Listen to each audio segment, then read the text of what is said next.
નમસ્કાર દોસ્તો, ફરીવાર આપણી પોતાની જ યુટ્યુબ ચેનલ સૌરાષ્ટ્ર દર્શન પર આપ સૌનું ખૂબ ખૂબ સ્વાગત છે। મિત્રો, આપણે અનેક તીર્થ સ્થળો, યાત્રાધામો, સૌરાષ્ટ્રની પ્રખ્યાત વાનગીઓના વિડીયોઝ આપણી ચેનલ પર અવારનવાર લાવતા જોઈએ છીએ, પરંતુ આજે હું તમને એક અદ્ભુત અને ખરેખર પ્રકૃતિના સાનિધ્યમાં વસેલા એવા એક સ્થળે લઈ જવાનો છું કે જ્યાં વિદ્યાર્થીઓના સંસ્કારોનું સિંચન થાય છે, જીવન મૂલ્યોના પાઠ ભણાવાય છે। ગાંધી વિચારધારા આધારિત એક એવી આ સંસ્થા છે કે જ્યાં અનેક વિદ્યાર્થીઓના જીવનને જ્ઞાન તથા અનેક જીવન મૂલ્યરૂપી અનુભવોથી પ્રકાશિત કરે છે।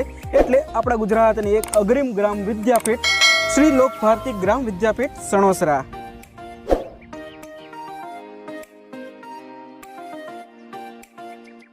તો મિત્રો, આજના આ વિડીયોમાં હું તમને આ સમગ્ર લોક ભારતી વિદ્યાપીઠનો કેમ્પસ, ત્યાં ચાલતા વિવિધ કોર્સીસની સંપૂર્ણ ઇન્ફોર્મેશન તથા આ સંસ્થા વિશેના અનેક રસપ્રદ ફેક્ટ્સ અને ખાસ તો આ સંસ્થામાં હમણાં જ એક નવા શરૂ થયેલા કોર્સ એટલે કે બીવોકની સંપૂર્ણ માહિતી આપવાનો છું।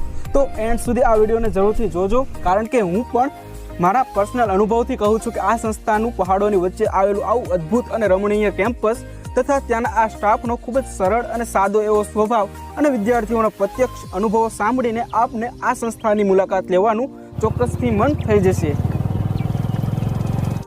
તો દોસ્તો, ફાઇનલી આપણે આ લોક ભારતી ગ્રામ વિદ્યાપીઠના જે મુખ્ય પરિસર છે ત્યાં આપણે પહોંચી ગયા છીએ। આ સંસ્થાનું લોકેશન તમને કહી દઉં તો અમદાવાદથી એક્ઝેક્ટ 200 કિલોમીટર જેટલું ડિસ્ટન્સ થાય છે અને ભાવનગરથી જો તમે આવો તો માત્ર 45 કિલોમીટરનું ડિસ્ટન્સ છે।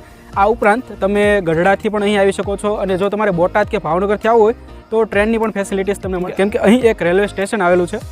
તો અત્યારે આપણે આ કેમ્પસની અંદર આવી ગયા છીએ, તો ચાલો આ સંસ્થાની મુલાકાત કરીએ અને આખું કેમ્પસ કેવું છે એ તમને બતાવીએ। મને આશા છે કે આ વિડીયો તમને ખૂબ જ પસંદ આવશે, તો દોસ્તો આ વિડીયોને એન્ડ સુધી જોજો। ચાલો, આ સંસ્થાની અંદર જ્યારે તમે પ્રવેશો છો ત્યારે અહીં ઉપર જુઓ સાઇનબોર્ડ મારેલા હોય છે કે કઈ કાર્યાલય કઈ જગ્યાએ છે। સામે જુઓ તમે લખેલું છે મોટું રસોડું આ સાઈડ છે, મુખ્ય કાર્યાલય આ સાઈડ છે, ગૌશાળા આ સાઈડ છે, તો સાઇનબોર્ડ લગાવેલા હોય છે। આ ઉપરાંત આ સંપૂર્ણ કેમ્પસ સીસીટીવી કેમેરાથી સજ્જ છે, સામે તમને કેમેરા પણ બતાવશે। આ ઉપરાંત ઉપર સ્ટ્રીટ લાઇટ પણ મૂકવામાં આવેલી છે। દોસ્તો, આ સંસ્થા વિશેની તમને માહિતી આપું તો શ્રી નાનાભાઈ ભટ્ટે દક્ષિણામૂર્તિ દેવની કૃપાથી 1953માં આ સંસ્થાની સ્થાપના કરેલી। અને એક વસ્તુ એ પણ તમને જણાવતા મને આનંદ થાય છે કે આ લોક ભારતી સંસ્થા એ આપણા દેશની પ્રથમ ગ્રામ વિદ્યાપીઠ હતી।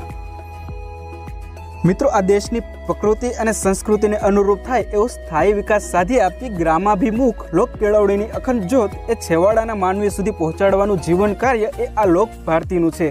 અને હા મિત્રો, આ સંસ્થાનું એક વિઝન કે ધ્યેય મંત્ર પણ ખૂબ જ સરસ છે, જે ઈશોપનિષદમાંથી લેવામાં આવ્યું છે અને આ ખરેખર એ આપણા જીવનમાં ઉતારવા જેવો છે, જે વિદ્યામ ચ અવિદ્યામ ચ યસ્તદ વેદો ભયમ